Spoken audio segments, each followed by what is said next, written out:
నమస్కారం, న్యూస్ విజన్కు స్వాగతం. ముందుగా వార్తల్లోని ముఖ్యాంశాలు.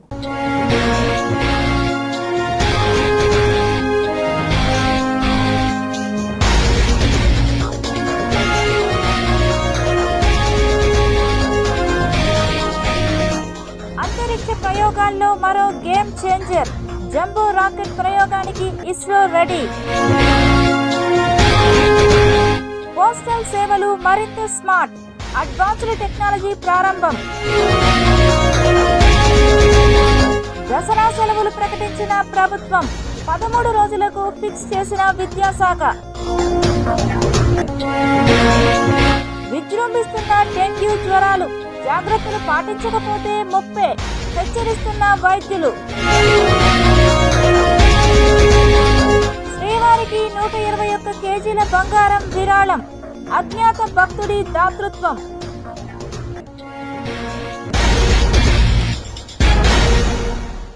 నగరంలోని పలు ప్రాంతాల్లో జరుగుతున్న పారిశుద్ధ పనులను బుధవారం ఉదయం కమిషనర్ ఎన్ మౌర్య అధికారులతో కలిసి పరిశీలించారు. నగరంలోని నిమ్మకాయల వీధి, మిట్ట వీధి, రాములవారి గుడి వీధి, కాళికమ్మ గుడి తదితర ప్రాంతాల్లో కార్పొరేటర్లు కుడితి సుబ్రహ్మణ్యం, శైలజ అధికారులతో కలిసి పరిశీలించారు. కాలువల్లో ప్లాస్టిక్ వ్యర్థాలు ఎక్కువగా ఉండడంతో నీరు అక్కడే ఆగిపోయి అపరిశుభ్రత అవుతోందని అన్నారు. అధికారులు, సిబ్బంది సమన్వయం చేసుకుని కాలువలు శుభ్రం చేసి ప్రజలకు అవగాహన కల్పించాలని అన్నారు. అలాగే నగరంలో ఎక్కడా చెత్త కుప్పలు లేకుండా తొలగించాలని అన్నారు. ప్రజలు కూడా తమ వంతు సహకారం అందిస్తే నగరం శుభ్రంగా ఉంటుందని అన్నారు. కమిషనర్ వెంట హెల్త్ ఆఫీసర్ డాక్టర్ యువ అన్వేష్, ఏసీపీ మధు, డిఈలు రాజు, శిల్ప, సూపర్వైజర్ చెంచయ్య తదితరులు ఉన్నారు. రాష్ట్ర ప్రభుత్వం ప్రతిష్టాత్మకంగా చేపట్టిన P4 కార్యక్రమంలో నగరపాలక సంస్థ కమిషనర్ ఎన్ మౌర్య 7 బంగారు కుటుంబాలను దత్తత తీసుకుని ఆదర్శంగా నిలిచారు. పేదలు లేని రాష్ట్రంగా ఆంధ్రప్రదేశ్ను నిలపాలనే ఉద్దేశంతో చేపట్టిన P4 కార్యక్రమంలో నగరపాలక సంస్థ కమిషనర్ ఎన్ మౌర్య భాగస్వాములై నిరుపేదలైన 7 కుటుంబాలకు అండగా నిలబడుతున్నారు. బుధవారం ఆ కుటుంబ సభ్యులతో ప్రత్యక్షంగా మాట్లాడి వారి వివరాలు తెలుసుకుని చలించిపోయారు. ఓ చిన్నారికి తండ్రి, తల్లి లేకపోవడం తెలుసుకొని మీ కుటుంబాలకు అండగా ఉంటానని హామీ ఇచ్చారు. తల్లిదండ్రులు లేని చిన్నారికి విద్యను, తండ్రి లేని 2 పిల్లలకు, తండ్రి లేని మరో బాలికకు విద్యను అందిస్తానని హామీ ఇచ్చారు. ఇల్లు లేని ఓ కుటుంబానికి ఇల్లు ఇప్పిస్తానని, జీవనోపాధి కోసం ఒకరికి తోపుడు బండి, కిరాణా షాపు పెట్టుకునేందుకు తను ఆర్థికంగా సాయం అందించేందుకు కమిషనర్ ఎన్ మౌర్య అంగీకరించారు. ఇందుకు బంగారు కుటుంబాలు ఆనందం వ్యక్తం చేశారు. నగరంలోని పేదలను, బంగారు కుటుంబాలను ఏదో విధంగా సాయం చేసేందుకు మార్గదర్శకులు ముందుకు రావాలని కమిషనర్ పిలుపునిచ్చారు. ఆంధ్రప్రదేశ్ రాష్ట్రాన్ని ఇన్నోవేషన్ హబ్గా మార్చాలనే పట్టుదలతో సీఎం చంద్రబాబు ముందుకు సాగుతున్నారు. ఇందులో భాగంగానే రతన్ టాటా ఇన్నోవేషన్ హబ్ను రాష్ట్ర ముఖ్యమంత్రి చంద్రబాబు, డిప్యూటీ సీఎం పవన్ కళ్యాణ్ వర్చువల్గా ప్రారంభించారు. విజయవాడలోని ఎనికేపాడులో ఏర్పాటు చేసిన Ratan Tata innovation hub start చేశారు. ఇక స్టార్టప్ కంపెనీలకి మౌలిక సదుపాయాల కల్పన, ఆర్థికపరమైన వనరుల సహకారం ఇన్నోవేషన్ హబ్ అందించనుంది. అలాగే టెక్నాలజీ, హెల్త్ కేర్ రంగాలకు సంబంధించి ప్రత్యేక దృష్టి పెట్టనుంది. రాష్ట్రంలో ఆవిష్కరణలు, స్టార్టప్ నైపుణ్య అభివృద్ధి, ఉపాధిని ప్రోత్సహించాలనే టార్గెట్తో రతన్ టాటా ఇన్నోవేషన్ కేంద్రాలను ఏర్పాటు చేశారు. వీటి ద్వారా సిలికాన్ వ్యాలీ తరహా ఎకోసిస్టమ్ను సృష్టించాలని లక్ష్యంగా పెట్టుకున్నారు. ఈ నేపథ్యంలో అమరావతిలో రాష్ట్ర సర్కార్ పూర్తి సహకారంతో తొలి హబ్ను ఏర్పాటు చేసినట్లు ఆ సంస్థ వెల్లడించింది. దీని ద్వారా స్థానిక పెట్టుబడిదారులకు ప్రత్యేక గుర్తింపుతో పాటు యువతకు భారీగా ఉద్యోగ అవకాశాలు లభిస్తాయని పేర్కొన్నారు. యువతను ఉద్యోగాల కోసం ఎదురుచూసే పరిస్థితి నుంచి ఉద్యోగాలు ఇచ్చే స్థాయికి ఎదిగేలా చేస్తామని రతన్ టాటా సంస్థ వెల్లడించింది. వనరుల కల్పన, నెట్వర్క్ ఛాన్స్, ప్రోగ్రాం రూపకల్పనకు ఈ ఇన్నోవేషన్ హబ్స్ ఉపయోగపడతాయని పేర్కొంది. Even 2014 afterwards, if you can see one memory, always he created empire and wealth creation for the nation. But at the same time, he lives in a simple house. Thinking is very high and also living standards are very common. That is where when he always till last days he contributed for the society. As long as he was able to do company affairs, all these things he has done as chairman. After that, Tata Trust he has taken over. He served the community through Tata Trust. Here is one example always While earning, we are all earning money. Only few people will spend that money for the community. In that category, Tata will come number one. I really appreciate Tata Group in that direction. Now, give back to the society has come. IDBI regional head Sai Krishna ఆదేశాల మేరకు corporate social responsibility నిధులలో పాఠశాలకు తమ వంతు సహాయంగా 70,000 విలువ చేసే 13 టేబుళ్లను తమ bank ద్వారా ఉచితంగా అందించామని ఐడిబిఐ ఉద్యోగస్తులు తెలిపారు. రేణిగుంట మండలంలోని వెంకటాపురం పంచాయతీ అన్నాస్వామిపల్లి జడ్పీ ఉన్నత పాఠశాలకు బుధవారం తిరుపతి ఐడిబిఐ బ్యాంకు తరపున 70,000 విలువ చేసే 13 టేబుళ్లను AGM Shyamprasad, branch head Ramesh, branch manager B V Sharath ఉచితంగా అందించారు. ఈ కార్యక్రమం అనంతరం బ్యాంకు ఉద్యోగస్తులను ఉపాధ్యాయులు ఘనంగా సత్కరించారు. ఈ కార్యక్రమంలో ఉపాధ్యాయులు శోభారాణి, శశికళ, ముని, మనోహర్, యాగయ్య, నాగమ్మ, నాగరాజు తదితరులు పాల్గొన్నారు. బ్యాంక్ తిరుపతి బ్రాంచ్ నుంచి వచ్చాము. సో ఐడిబి బ్యాంక్ సిఎస్ఆర్ నిధుల కింద మన అప్పన్నస్వామిపల్లి స్కూల్కి మా రీజనల్ హెడ్ శ్రీ సాయి కృష్ణ గారి ఆదేశాల మేరకు ఈరోజు 13 టేబుళ్ళు ఇవ్వడం జరిగింది. సో ఏంటంటే ఇది వాళ్ళ స్కూల్ అభివృద్ధికి మరింతగా ఉపయోగపడుతుందని మేము ఆశిస్తున్నాం. రతన్ టాటా ఇన్నోవేషన్ సెంటర్ను ముఖ్యమంత్రి నారా చంద్రబాబు నాయుడు అమరావతి నుంచి వర్చువల్ ప్రారంభించారు. తిరుపతి జిల్లాలో ఏర్పాటు చేసిన రతన్ టాటా ఇన్నోవేషన్ హబ్ RTIHను రేణిగుంట విమానాశ్రయం సమీపంలోని international institute of digital technologies IIDT నందు వర్చువల్ నేడు శ్రీకారం చుట్టారు. రేణిగుంట ఒక స్టార్టప్ కేంద్రంగా మార్చడంలో ఈ హబ్ కీలక పాత్ర పోషిస్తుంది. స్కిల్ డెవలప్మెంట్, స్టార్టప్ల ప్రోత్సాహం కోసం ఈ హబ్ ఒక కేంద్రంగా పనిచేయనుంది. రతన్ టాటా ఇన్నోవేషన్ హబ్ల సేవలు ఏపీ యువత భవిష్యత్తుకు నాంది. యువతకు నైపుణ్య శిక్షణ అందించడం, వినూత్న ఆలోచనలను ప్రోత్సహించడం, స్థానిక యువతకు నైపుణ్య శిక్షణ ద్వారా ఉపాధి అవకాశాలను మెరుగుపరచడం, స్టార్టప్లకు మద్దతు ఇవ్వడం ద్వారా ఆర్థిక వృద్ధికి దోహదపడతాయి. రాష్ట్రంలో ఆవిష్కరణ, స్టార్టప్లు, నైపుణ్య అభివృద్ధి, ఉపాధి సృష్టిని ప్రోత్సహించే లక్ష్యంతో ఏర్పాటు చేస్తున్నారు. Greenko energy, ONGC, GAIL, Avanti group వంటి ప్రముఖ సంస్థలు గవర్నింగ్ కమిటీలో భాగస్వాములుగా ఉన్నాయి. వ్యక్తిత్వ వికాసం, నైపుణ్యాభివృద్ధి, పోటీతత్వం వంటి వాటిలో ట్రైనింగ్ ఇస్తారు. పౌర సేవలు అందించే ప్రభుత్వ కార్యక్రమాల్లోనూ RTIH భాగస్వామ్యం, భవిష్యత్తు టెక్నాలజీలైన క్వాంటమ్, ఆర్టిఫిషియల్ జనరల్ ఇంటెలిజెన్స్ వంటి వాటిల్లో స్టార్టప్లకు సహకారం అందిస్తుంది. వ్యవసాయం, అనుబంధ రంగాల్లోనూ, ఆక్వా, మెరైన్ రంగాల్లోనూ సేవలు అందిస్తుంది. టెక్స్టైల్ ఇన్నోవేషన్, అపెరల్, ప్రత్యామ్నాయ ఫైబర్, ఇంధనం, క్లీన్ టెక్, పునరుత్పాదక ఇంధన రంగాలు, life science, pharma and health రంగాలలో నూతన ఆవిష్కరణలను ప్రోత్సహిస్తుందని ప్రభుత్వం చెబుతోంది. పట్టణ రవాణా, సముద్ర రవాణా, సామాజిక వ్యాపారం, గ్రామీణ ఔత్సాహిక, మహిళా పారిశ్రామిక, వాణిజ్యవేత్తలకు శిక్షణను ఇస్తుంది. ఈ హబ్లు రాష్ట్రంలో సిలికాన్ వ్యాలీ తరహా ఈకోసిస్టమ్ను సృష్టించడానికి, రూపొందించడానికి ఈ స్టార్టప్లో మహిళలకు, యువతకు, నైపుణ్యం కలిగిన వారికి ప్రాధాన్యమిస్తారు. స్టార్టప్లతో వచ్చే 5 ఏళ్లలో 1,00,000 ఉద్యోగాలను కల్పించాలని లక్ష్యంగా ప్రభుత్వం నిర్దేశించుకుంది. ఈ కార్యక్రమంలో జిల్లా కలెక్టర్ వెంకటేశ్వర్, జాయింట్ కలెక్టర్ శుభం బన్సల్, ప్రజాప్రతినిధులు, అధికారులు, ఆయా పరిశ్రమల యాజమాన్యాలు తదితరులు పాల్గొన్నారు. తిరుపతి జిల్లా ఎస్పీ హర్షవర్ధన్ రాజు ఆదేశాలతో తిరుపతి పోలీసులు వినూత్నమైన పోలీసు అవుట్పోస్ట్ను ఏర్పాటు చేశారు. ఈ అవుట్పోస్ట్లో ప్రజలకు అవగాహన కల్పించే విధంగా వివిధ రకాలైన అనౌన్స్మెంట్లు వచ్చే విధంగా దీనిని నిర్మించారు. అన్నమయ్య సర్కిల్ వద్ద ఏర్పాటు చేసిన ఈ నూతన అవుట్పోస్టును తిరుపతి జిల్లా ఎస్పీ హర్షవర్ధన్ రాజు ప్రారంభించారు. మనము తిరుపతి టౌన్లో అన్నమయ్య సర్కిల్ దగ్గర ట్రాఫిక్ అవుట్పోస్ట్ పెట్టడం జరిగింది. సో దీనికి సంబంధించి మనకి అందరికీ తెలిసిన విషయమే. అన్నమయ్య సర్కిల్ మనకు తిరుపతిలో చాలా important junction traffic point of వ్యూలో. ఇటు మనకు రైల్వే స్టేషన్ నుంచి వచ్చేది కానీ, ఇటువైపు మనకు వారధి వైపు పోయేవి, తర్వాత పోతే ఎంఆర్పల్లి సైడ్ కానీ, ఇటు బైపాస్ అన్ని మెయిన్ రోడ్స్ అన్నీ కూడా ఇక్కడికి కలుస్తాయి. జంక్షన్ దగ్గర చాలా హెవీ ట్రాఫిక్ ఉంటుంది. సో ఇక్కడ ఒక కంటిన్యూస్గా ఒక ట్రాఫిక్ అవుట్ పోస్ట్ ఉండాలి. అలాగే ఈ పబ్లిక్ అడ్రస్ సిస్టమ్ కూడా ఉండాలి. సో దట్ ట్రాఫిక్లో ఉన్నటువంటి మన వాహనదారులందరికీ కూడా ఎప్పటికప్పుడు ఇన్స్ట్రక్షన్స్ ఇవ్వటం కానీ, వాళ్ళకి ట్రాఫిక్ పట్ల అవేర్నెస్ క్రియేట్ చేసే విధంగా కానీ, ట్రాఫిక్ రెగ్యులేట్ చేసే విధంగా కానీ చేయాలన్న ఒక ఆలోచనతో మనము ఈ అవుట్ పోస్ట్ క్రియేట్ చేయడం జరిగింది.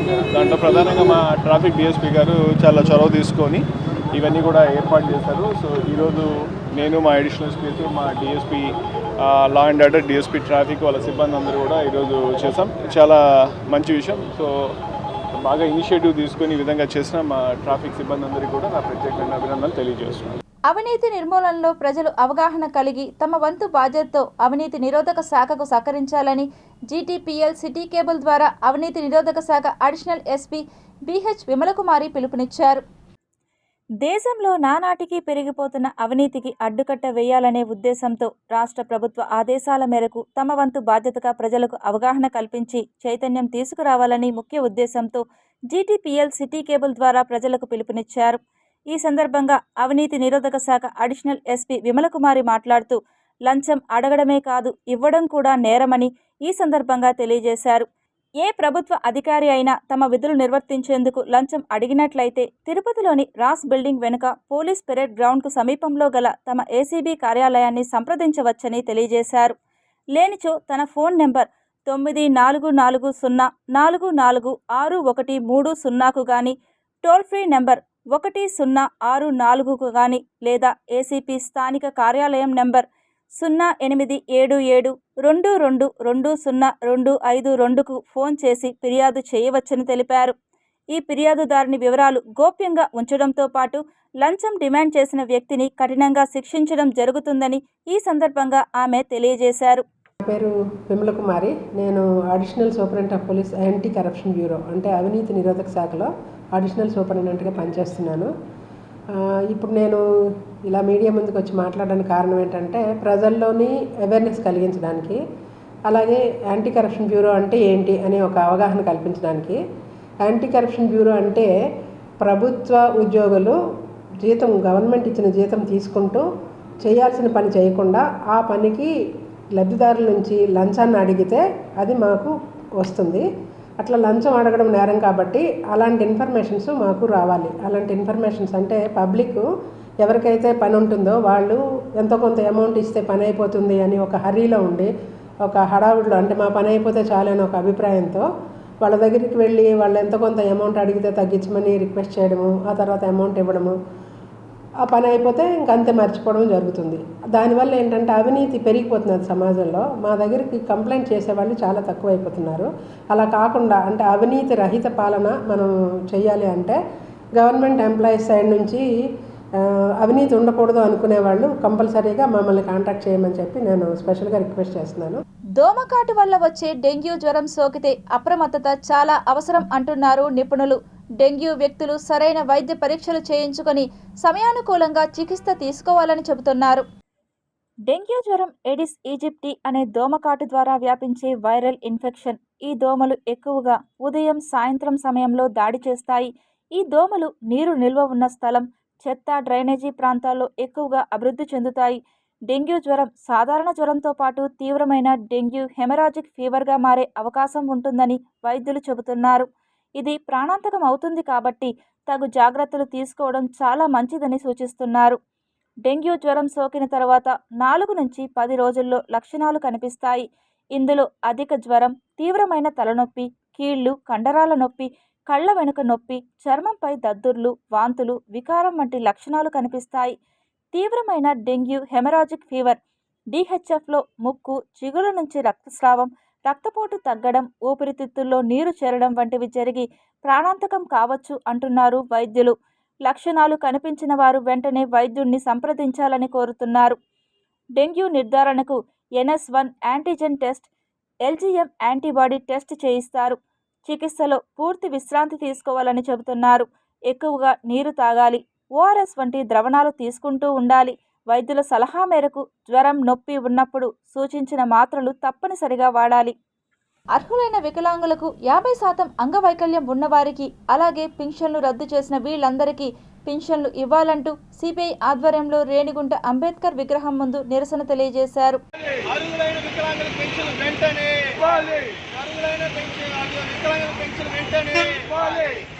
వెంటనే ప్రభుత్వ అధికారులు వికలాంగుల సమస్యలు పరిష్కరించాలి. ప్రభుత్వ అధికారులు వెంటనే వికలాంగులు పరిష్కారం చేసి వాళ్ళకి వెంటనే పెన్షన్ ఇవ్వాలి ఇవ్వాలి ప్రభుత్వ అధికారులు సర్దించి వాళ్ళకి పెన్షన్ వెంటనే ఇవ్వాలి. ప్రభుత్వ అధికారులు వికలాంగులకు సర్టిఫికేట్ పరిష్కరించి వాళ్ళకి వెంటనే వికలాంగ పెన్షన్ ఇవ్వాలి ఇవ్వాలి వికలాంగుల పెన్షన్ ఇవ్వాలి పెన్షన్ ఇవ్వాలి. అరుగులైన వికలాంగుల పెన్షన్ అరుగులైన వికలాంగుల పెన్షన్ సిగ్గు రాష్ట్ర వ్యాప్తంగా వికలాంగుల్ని క్యాన్సిల్ చేసి వాళ్ళకి పెన్షన్ ఇవ్వకుండా పోవడము రేణిగుంట సబ్ డివిజన్ పరిధిలో తిరుపతి జిల్లా ఎస్పీ హర్షవర్ధన్ రాజు ఆదేశాల మేరకు మేర్లపాక, బండారుపల్లి, ముసిలిపేడు, కందాడ, రామలింగాపురంలలో పోలీసులు కెమెరా బీట్ నిర్వహించారు. ఈ నేపథ్యంలో ఏర్పేడు పోలీసులు మరియు సైబర్ క్రైమ్ వారు కెమెరాలతో ముసిలిపేడు గ్రామ పొలాల్లో గుంపుగా పేకాట ఆడుతున్న వారిని గుర్తించి వీరందరినీ ఏర్పేడు పోలీస్ స్టేషన్కు తరలించి కేసు నమోదు చేశారు. పరారైన 9 మంది కోసం పోలీసులు గాలిస్తున్నారు. నిరంతరం 10 డ్రోన్ కెమెరాలతో ప్రతి డివిజన్లో ఇప్పటికే పగలు, రాత్రి వేళల్లో బీట్లు ఏర్పాటు చేసి అసాంఘిక కార్యక్రమాలు జరగకుండా నిర్మానుష్యంగా ఉండే ప్రాంతాల్లో నిఘా పెట్టడం జరిగింది. తిరుమల నడకదారి శ్రీవారి మెట్టుపై చిరు వ్యాపారాలు చేసుకునే తమకు చిరుతపుల్ని బూచిగా చూపించి టీటీడీ యాజమాన్యం తమ పొట్ట కొట్టి నేటికి ఏడాది పూర్తయిన సందర్భంగా తాము ఆగస్టు 21వ తేదీ టీటీడీ పరిపాలనా భవనం ముందు నిరసన వ్యక్తం చేస్తున్నట్లు చిరు వ్యాపారుల సంఘం సభ్యులు తిరుపతి ప్రెస్ క్లబ్లో వెల్లడించారు. రేపటితో ఒక సంవత్సరం రోజులు అవుతున్నటువంటి చిరు వ్యాపారుల దీక్షకు రేపటితో సంవత్సరం రోజులు అవుతున్నది. కాబట్టి దానికోసం వెంకన్నకు వేడుకోలు అని చెప్పనని ఒక వినూతనమైనటువంటి కార్యక్రమాన్ని 30 కుటుంబాలు అక్కడ ఆ 30 కుటుంబాలతోన వినూతన కార్యక్రమాన్ని ఒకటి నిర్వహించబోతా ఉంది. దీనికి పురు ప్రముఖులు, రాజకీయవేత్తలు, అదేవిధంగా ప్రజా సంఘాల నేతలను అందరినీ కూడా ఆహ్వానిస్తాం. మేము ప్రధానమైనటువంటి డిమాండ్ అక్కడ 30 కుటుంబాలకు సంబంధించినటువంటి చిరు వ్యాపారస్తులు అందరూ కూడా చాలా చిరు వ్యాపారస్తులు, పేద కుటుంబాలకు సంబంధించినటువంటి వాళ్ళు, ఎక్కువ మంది బడుగు బలహీన వర్గాలకు సంబంధించినటువంటి కుటుంబకులే ఎక్కువ మంది అక్కడ జీవనం కొనసాగిస్తున్నటువంటి వాళ్ళు. అట్లాంటి కుటుంబాలు ఈ రోజు నడి రోడ్లో పడిపోయినాయి. జరగట్లేదు, తినడానికి కూడా తిండి లేక అనేక రకాలైనటువంటి ఇబ్బందులకు గురవుతున్నారు. కనీసం ఏమిటి మీ బాధ, మీరు ఎందుకు కూర్చున్నారు అని చెప్పి అడిగినటువంటి దాఖలాలు కూడా ఎక్కడ కూడా కనిపించట్లేదు. అక్కడ ఆ కుటుంబాలను అక్కడ నమ్ముకొని ఉన్నాం. శ్రీవారి మెట్లకు సంబంధించినటువంటిది 30 సంవత్సరాల నుంచి అక్కడ వ్యాపారం చేసుకుంటున్నాం. మాకు చట్టబద్ధత కల్పించండి అని చెప్పి అడుగుతా ఉన్నాం. మా పైన అనేక మంది దాడులు చేస్తా ఉన్నారు. ఈ దాడులను అరికట్టమని చెప్పి మేము అడుగుతా ఉన్నాం. వెంకటేశ్వర స్వామి వేడుకోలు అని ఒక కార్యక్రమాన్ని తీసుకొని రేపు ఉదయం 10:30 గంటలకి 30 మంది మేము చిరు వ్యాపారస్తులము కుటుంబాలతో సహా స్వామివారిని వేడుకోలు కార్యక్రమాన్ని రేపు ఏడిపల్లి చేస్తున్నాము. ఇకనైనా మాపై దయ ఉంచి రాష్ట్ర ప్రభుత్వం గాని, టీటీడీ యాజమాన్యం గాని మమ్మల్ని గుర్తించి 30 మంది చిరు పేద కుటుంబాలని ఆదుకొని శాశ్వత గుర్తింపు ఇవ్వాలని కోరుతున్నాను. ఎప్పటిలాగే ఈ ఏడాది కూడా విద్యాశాఖ దసరా సెలవులను ప్రకటించింది. నిరుటితో పోల్చితే ఈ ఏడాది కాస్త ముందుగానే రానున్న దసరా సెలవుల సంఖ్య కూడా ఈసారి ఎక్కువగానే ఉంది. ఆ వివరాలు ఏంటో ఒకసారి చూద్దాం. అటు ఏపీలో తిరుపతిలో శ్రీవారి బ్రహ్మోత్సవాలు, ఇంద్రకీలాద్రి శరన్నవరాత్రి వేడుకలు అత్యంత వైభవంగా ఈ సమయంలో ఘనంగా జరుగుతాయి. అయితే ఎప్పటిలాగే ఈ ఏడాది కూడా విద్యాశాఖ దసరా సెలవులను ప్రకటించింది. నిరుటితో పోల్చితే ఈ ఏడాది కాస్త ముందుగానే రానున్న దసరా సెలవుల సంఖ్య కూడా ఈసారి ఎక్కువగానే ఉంది. ఇక తేదీల విషయానికి వస్తే తెలంగాణలో సెప్టెంబర్ 21 నుంచి అక్టోబర్ 3 వరకు మొత్తం 13 రోజుల పాటు ప్రభుత్వ పాఠశాలలకు దసరా సెలవులను ప్రకటించారు. అటు ఆంధ్రప్రదేశ్లో సెప్టెంబర్ 24 నుంచి అక్టోబర్ 2 వరకు దసరా సెలవులు ఇవ్వనున్నారు. ఆంధ్రప్రదేశ్లో కంటే తెలంగాణలో 2 రోజులు ఎక్కువగా సెలవులు రానున్నాయి. మొత్తంగా దసరాకు తెలంగాణలో 12 రోజుల పాటు ఉండనున్నాయి. ఆంధ్రప్రదేశ్లో 10 రోజులు సెలవులు ఇవ్వనున్నారు. తెలంగాణలో దసరా సెలవులు అక్టోబర్ 3తో ముగుస్తాయి. 4వ తేదీ విద్యాసంస్థలు పనిచేస్తాయి. కానీ మర్నాడు అంటే అక్టోబర్ 5వ తేదీ నాడు మిలాన్ ఉన్ నబీ సెలవు ఉంటుంది. అటు ఆంధ్రప్రదేశ్లోని క్రైస్తవ విద్యా సంస్థలకు దసరా సెలవులు ప్రత్యేకంగా ప్రకటించారు. ఈ విద్యా సంస్థలకు సెప్టెంబర్ 27 నుంచి అక్టోబర్ 2 వరకు మాత్రమే ఉండనున్నాయి. ఈ షెడ్యూల్ ఆ పాఠశాల విద్యార్థులతో పాటు సిబ్బందికి కూడా వర్తిస్తుంది. శ్రీవారికి కళ్ళు చెదిరే విరాళంను అందజేశారు అజ్ఞాత భక్తుడు. ఏకంగా 121 కేజీల బంగారాన్ని విరాళంగా ఇచ్చారు. ఈ విషయాన్ని సీఎం చంద్రబాబు నాయుడు స్వయంగా చెప్పారు. కలియుగ ప్రత్యక్ష దైవం శ్రీ వెంకటేశ్వర స్వామికి నిత్యం కోట్ల రూపాయలు విరాళంగా అందుతాయి. సినీ, రాజకీయ ప్రముఖులతో పాటు వ్యాపారవేత్తలు పెద్ద మొత్తంలో తిరుమల శ్రీవారికి విరాళం ఇస్తుంటారు. తాజాగా ఓ వ్యాపారవేత్త శ్రీవారికి కళ్ళు చెదిరే విరాళంను అందజేశారు. ఏకంగా 121 కేజీల బంగారాన్ని విరాళంగా ఇచ్చారు. ఈ విషయాన్ని సీఎం చంద్రబాబు నాయుడు స్వయంగా చెప్పారు. మంగళగిరిలో మంగళవారం జరిగిన P4 కార్యక్రమం లాంచింగ్ ఈవెంట్లో సీఎం మాట్లాడుతూ అజ్ఞాత భక్తుడి భారీ విరాళం గురించి వెల్లడించారు. ఆ బంగారం విలువ 140 నుంచి 150 కోట్లు ఉంటుంది. ఓ వ్యక్తి కంపెనీ పెట్టాలనుకున్నాడు. అతడు శ్రీవారికి భక్తుడు.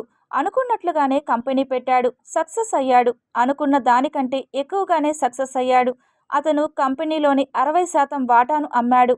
60% అమ్మితే $1.5 బిలియన్, సుమారుగా 6 నుంచి 7 వేల కోట్లు వచ్చాయి. శ్రీవారి దయ వల్ల తనకు ఇంత డబ్బు వచ్చిందని, తన వంతుగా స్వామివారికి ఏదైనా విరాళంగా ఇచ్చి తన భక్తిని చాటుకోవాలనుకున్నాడు. 121 కేజీల బంగారంను స్వామివారికి విరాళంగా ఇచ్చాడు. అయితే తన పేరు మాత్రం చెప్పొద్దని లెటర్ రాశాడు. 121 కేజీలే ఎందుకు అని అడిగా. తాను తెలుసుకున్నానని, శ్రీవారికి నిత్యం చేసే పూజల్లో 120 కేజీల బంగారాన్ని ఉపయోగిస్తారని చెప్పాడు. ఓ భక్తుడు ఒకేసారి 150 కోట్లు ఇస్తున్నాడంటే అది అతడి గొప్పతనం అని సీఎం చంద్రబాబు పేర్కొన్నారు. ప్రపంచవ్యాప్తంగా కోట్లాది మంది భక్తులు శ్రీవారిని దర్శించుకునేందుకు తిరుమల వస్తుంటారు. శ్రీవారి ఆశీస్సులతో పైకి ఎదిగామని భావించే భక్తులు తమ సంపాదనలో కొంత విరాళంగా అందిస్తారు. చాలామంది కొన్ని కోట్లు విరాళం ఇస్తుంటారు. కొంతమంది 4 నుంచి 5 కేజీల ఆభరణాలు విరాళం ఇస్తుంటారు. మరికొంతమంది తమ కంపెనీల్లో తయారు చేసే బస్సులు, లారీలను ఇస్తారు. అయితే అజ్ఞాత భక్తుడు ఒకేసారి 150 కోట్లు ఇవ్వడం చర్చనీయాంశంగా మారింది. విషయం తెలిసిన వారు షాక్ అవుతున్నారు. అంబానీ కంటే గ్రేట్ సార్ మీరు అని నెటిజన్స్ కామెంట్స్ చేస్తున్నారు. తిరుపతి నగర నడిబొడ్డున లీలామహల్ సమీపంలో గల మున్సిపల్ షాపింగ్ కాంప్లెక్స్ నిరుపయోగంగా దర్శనమిస్తూ అసాంఘిక కార్యక్రమాలకు ఆవాసాలుగా మారాయి. తిరుపతి లీలామహల్ చేపల మార్కెట్ సమీపంలో గల మున్సిపల్ షాపింగ్ కాంప్లెక్స్లు దాదాపు 80% పైగా నిరుపయోగంగా దర్శనమిస్తున్నాయి. కోట్ల రూపాయల ప్రజాధనంతో నిర్మించిన ఈ షాపింగ్ కాంప్లెక్స్ పూర్తి స్థాయిలో ఉపయోగంలో లేకపోవడంతో అసాంఘిక కార్యక్రమాలకు ఆవాసాలుగా దుర్గంధభరితంగా మారాయి. రాత్రి సమయాలలో ఆడవారు అటు మధురానగర్, లీలామహల్, యశోదానగర్ వంటి ప్రాంతాలకు ఒంటరిగా వెళ్లాలంటే ఈ ప్రాంతంలోని ఆకతాయిల వెకిలి చేష్టలతో తీవ్ర ఇబ్బందులకు గురి అవుతున్నారు. ఇకనైనా మున్సిపల్ అధికారులు దీనిపై దృష్టి సారించి షాపులన్నీ వినియోగంలోకి తీసుకువస్తే ప్రజలకు ఎంతో సౌకర్యంగా ఉంటుందని పలువురు అభిప్రాయపడుతున్నారు. నిత్యం అభివృద్ధి చెందుతున్న తిరుపతి మహానగరంలో వ్యాపారస్తులకు స్థల సమస్య. వీటిని వినియోగంలోకి తీసుకువస్తే కొంతమేరకు తగ్గి కార్పొరేషన్కు మరింత ఆదాయం చేకూరే అవకాశం ఉంది. సంబంధిత కార్పొరేషన్ అధికారులు త్వరితగతిన ఈ షాపులను తిరిగి వినియోగంలోకి తీసుకురావాలని ప్రజలు, స్థానికులు కోరుతున్నారు. నిర్మానుష్యంగా ఉన్న వల్ల అక్కడ అనేకమైనటువంటి అసాంఘిక కార్యక్రమం జరుగుతూ ఉంది. అది తాగుబోతులకు ఒక సెంటర్గా తయారైంది. రాత్రిపూట లేడీస్ ఎవరైనా కానీ ఇటు లీలామహల్ జంక్షన్ దిగిన వాళ్ళు అట్లా మధురానగర్ పోవాలన్నా, ఇట్లా సుందరీకరణగా రావాలన్నా ఈ రాత్రిపూట ఈ తాగుబోతుల ఆగాడాల దెబ్బకు వాళ్ళు భయపడేటువంటి పరిస్థితి ఉంది.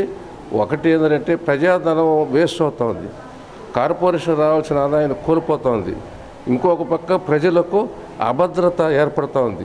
వీటన్నిటిని దృష్టిలో తీసుకొని వెంటనే కార్పొరేషన్ వారు టెండర్ను పిలిచి ఆ షాపులన్నింటినీ కూడా ఓపెన్ చేయించుకొని వినాయక చవితి నుండి నిమజ్జనం వరకు జరిగే కార్యక్రమాలకు సంబంధించినవి కొనసాగే తిరుపతి వరసిద్ధి వినాయక మహోత్సవ కమిటీ కార్యాలయాన్ని ఇందిరా మైదానంలో ఘనంగా ప్రారంభించారు.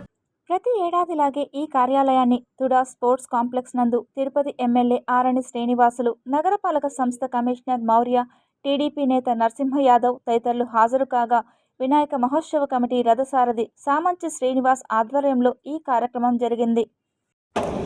మహోత్సవ కమిటీ వాళ్ళ ఆధ్వర్యంలో ఎమ్మెల్యే గారు, యాదవ్ కార్పొరేషన్ చైర్మన్ గారు, అలాగే committee members and municipal corporation అధికారులు, పోలీస్ అధికారులు అందరం కలిసి ఈ single window clearance system start చేయడం జరిగింది. లాస్ట్ ఇయర్ కూడా మనం ఈ సిస్టమ్ పెట్టాము.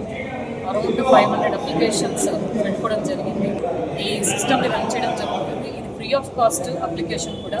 ప్రతి ఒక్కరూ ఎవరైతే పెట్టాలనుకుంటున్నారో వినాయకుని ఈ అప్లికేషన్ తీసుకొని ఫ్రీ ఆఫ్ కాస్ట్ కాబట్టి ఇక్కడ ఎన్రోల్ చేస్తే కార్యక్రమాన్ని విజయవంతంగా 5వ రోజు నిమజ్జన కార్యక్రమంలో పిల్లలు, కుటుంబ సభ్యులందరూ పాల్గొని ఈ యొక్క కార్యక్రమంలో ఏదైతే ఎలాంటి ఇది లేకుండా అందరూ కూడా సమిష్టి కృషితో ఈ యొక్క వినాయక చవితి వేడుకలను ఘనంగా జరుపుకోవాలని కూడా తిరుపతి పురం ప్రజలకు విజ్ఞప్తి చేస్తారు. ఎక్కడెక్కడ ఏ స్థలంలో పెడతారు వినాయకుడి విగ్రహాలు అది ముందుగానే ఇక్కడ రిజిస్టర్ చేసుకోవాల్సిన అవసరం ఈ యొక్క ఉంది. ఈ చేసుకొని పూజలు అయిన తర్వాత నిమగ్నం 31వ తారీఖున ఖచ్చితంగా అందరూ పాటించాలి. వినాయక చవితి ఎవరైతే నడి వీధులలో తిరుపతి మహానగరంలో పెట్టే వినాయక విగ్రహాలన్నింటినీ కూడా 31వ తారీఖు ఉదయం 10 గంటల నుంచి కూడా సాయంకాలం రాత్రి 11 గంటల వరకు 12 గంటల వరకు కూడా నిమగ్నం జరుగుతుంది. భారతరత్న స్వర్గీయ మాజీ ప్రధాని రాజీవ్ గాంధీ జయంతి సందర్భంగా ఓల్డ్ మున్సిపల్ ఆఫీస్ వద్ద ఉన్న రాజీవ్ గాంధీ విగ్రహానికి కాంగ్రెస్ మాజీ మంత్రి చింతామోహన్ పూలమాల వేసి నివాళులర్పించారు. రాజీవ్ గాంధీ గొప్ప నాయకుడు, దేశం కొరకు ప్రాణాలు ఇచ్చినటువంటి నాయకుడు. ఆయన బ్రతుకున్నప్పుడు ఆయన తీసుకున్నటువంటి నినాదం అందరికీ విద్య. ఆయన ఆంధ్రప్రదేశ్ రాష్ట్రంలో మారుమూల ప్రాంతాల్లో కూడా పాఠశాలను ప్రారంభించినటువంటి ఘనత రాజీవ్ గాంధీకి దక్కింది. రాష్ట్రంలో 35,000 పాఠశాలలు ఉన్నాయి. ఈ 35,000 పాఠశాలను కూటమి ప్రభుత్వం మూసేస్తా ఉంది. ఇది దుర్మార్గం, అన్యాయం, అక్రమం. దీన్ని మేము ఖండిస్తున్నాం కాంగ్రెస్ పార్టీ తరఫున. Tirupati bullion gold jewellery and silver merchants association సమాచారం మేరకు తిరుపతి లోకల్ బులియన్ మార్కెట్లో బంగారం, వెండి ధరలు ఇలా ఉంటాయి. 24 క్యారెట్ల బంగారం 10 గ్రాముల ధర 1,10,750 రూపాయలు. 22 క్యారెట్ల బంగారం 1 గ్రాము ధర 9,187 రూపాయలు. వెండి 1 కేజీ ధర 1,14,200 రూపాయలు. రీటైల్ వెండి 1 గ్రాము ధర 117 రూపాయల 20 పైసలుగా ఉంటుంది. వార్తలు ముగించే ముందు ముఖ్యాంశాలు మరోసారి చూద్దాం.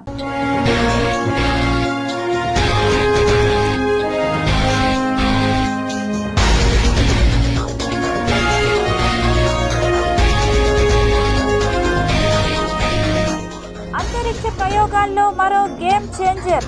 జంబో రాకెట్ ప్రయోగానికి ఇస్రో రెడీ. పోస్టల్ సేవలు మరింత స్మార్ట్. అడ్వాన్స్డ్ టెక్నాలజీ ప్రారంభం.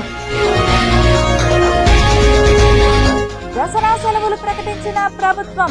13 రోజులకు ఫిక్స్ చేసిన విద్యాశాఖ. విజృంభిస్తున్న డెంగ్యూ జ్వరాలు. జాగ్రత్తలు పాటించకపోతే ముప్పే. హెచ్చరిస్తున్న వైద్యులు. శ్రీవారికి 121 కేజీల బంగారం విరాళం. అజ్ఞాత భక్తుడి దాతృత్వం.